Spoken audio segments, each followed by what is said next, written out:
What is up, guys? It's a rainy Sunday. I'm in the Honda today. We're gonna make a quick video. We're gonna make the best use of our time today.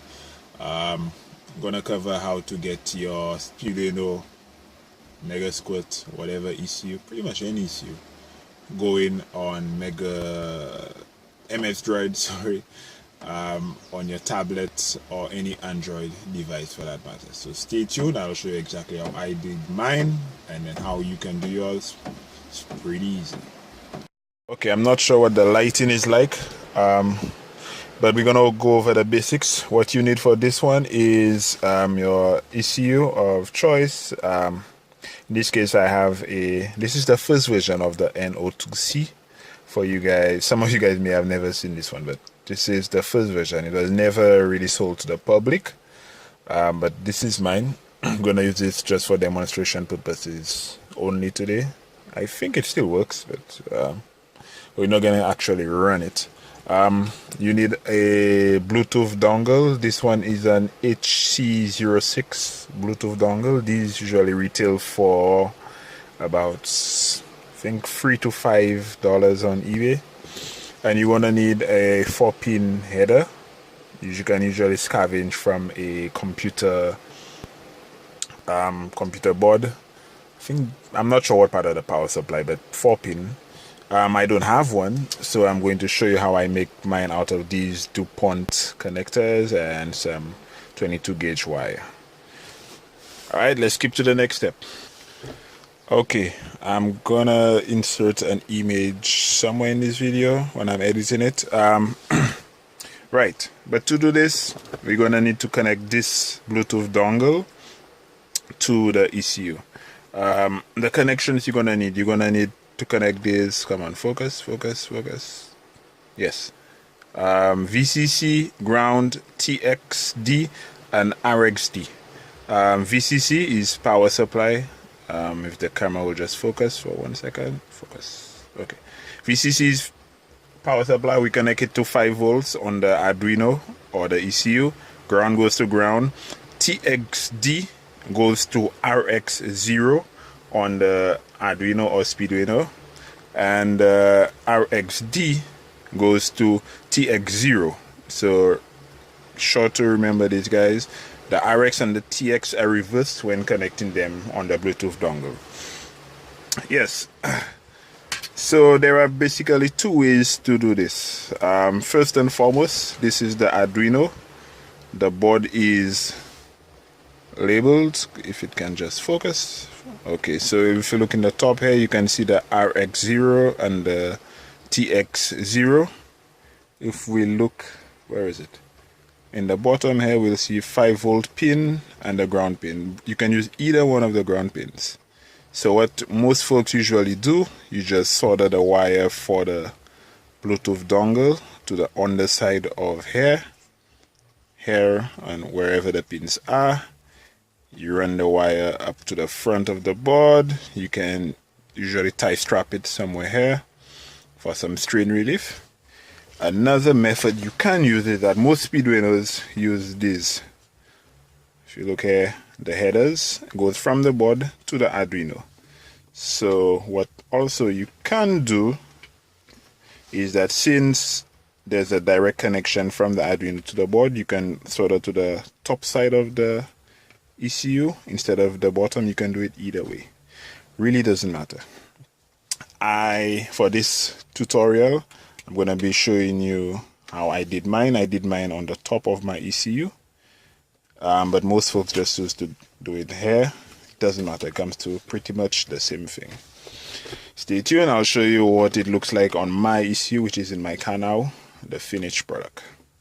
Okay, before we get to the ECU, we're going to need to connect this dongle to the ECU. Like I said, you can usually get the 4-pin header from the old computer power supply on the motherboard. If you don't have this, these are pretty common on eBay, by the way. I may put a link as to where I usually see them. Hondas use them for the data logging cables as well. If you don't have that, I usually get these connectors, shells, and here you'll see some wire with a DuPont connector crimped on, and I usually just make my own headers. So this will pretty much go into here, 4 pins, and then from here the wires, I usually like to have them about 6 to 8 inches long. And this is my ECU. Yep, this is the header, so my Bluetooth dongle goes here. I run mine on the, let me try and get this out with one hand. Okay, I'm gonna put the camera down for a second and then we'll pick up. Okay, so like I was saying, this is mine. I did mine the other route. Mine is actually connected to my board and not the Arduino. So we have the 4-pin header, like you see here. I run it under the board. I use some of the holes in the PCB, and then I soldered them to the top side of the board. So I got a somewhat neat installation. So this goes on my Arduino like so, and the cover goes over there, and then the Bluetooth dongle goes in here. Okay, so if you have a successful connection and you did everything right, when you turn your power on, you should have a red flashing light like this. Hope you guys can see this. Okay, next we're gonna move here. You need to download the MSDroid software right here. You can get it on the App Store. Okay, trying to look at the screen through the camera. So here we go again. We open up the MSDroid software. I erased my Android folder, so this is pretty much a new installation, right? So you're gonna get a prompt. Put this sideways. I know my screen is messed up. To port over for the new phone. So we hit OK. So it wants to create a demo project. We hit OK. Right. Then we click the top tab here. Then we connect to ECU. You need to have a Wi-Fi or data connection because this app is. It has a feature where it looks for the firmware which is connected. Okay. I need to turn power on. Sorry, to my ECU. So it's reading the signature from my ECU. It will grab the matching project firmware from the internet. So as you can see here, it picked up that I'm running the August 2018. Yeah, okay, sorry, that's got a bit distracted there. So it picked up the August firmware which I'm running, so it asked me to create a new project, which I'm going to do now. I hit OK. So it's creating that project, reading my ECU, and it should sync in a few seconds. So yes, now we have sync. If we look here, you can see the map reading, coolant temperature because it's cold outside, and just like that, we are running on MSDroid software. So like I was saying, you can see we have a map reading here, coolant throttle position. Throttle position works. Me pushing the throttle, and you can pretty much go through the software. You can edit this dashboard by just clicking here. You can edit the gauges and whatnot. I like to go in here, app settings. You can set your dashboard orientation to portrait or landscape.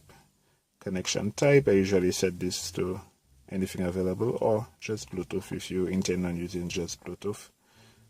You can set it to auto connect. I like this feature, so whenever you turn the power on, the ECU, your phone would auto connect. And you can pretty much go through this at your own time. See if I can get a start out of this so you guys can see the software actually running.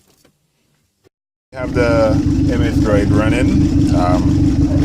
Changed up my dashboard a bit. You can pretty much use this software to do many things. You can just use it as a dashboard, so you can look at your RPM, fuel ratios, pulse width, whatever it is you want to monitor as you drive along. You can also use it as a tuning platform, so you can go here, tune in.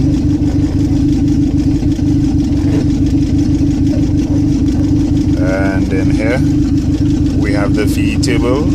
You You can do some live tuning. You can edit your fuel map. Right, we can go back. We can also edit our spark maps. And pretty much almost everything you can do in Tuner Studio, you can do it here with the exception of auto-tune. Auto-tune is currently not available right now. Not sure if it ever will be, but yes. So this is the dashboard, and this is how I hook up MSDroid to my Speeduino projects. I hope this video is helpful to someone. Hope you guys learned something from it. Leave a like, leave a comment down below. I believe the way YouTube works, it helps the channel grow. It helps more people see our videos. So, like anything else, if you have any questions, feel free to email or leave a comment. Till the next one, stay safe, guys.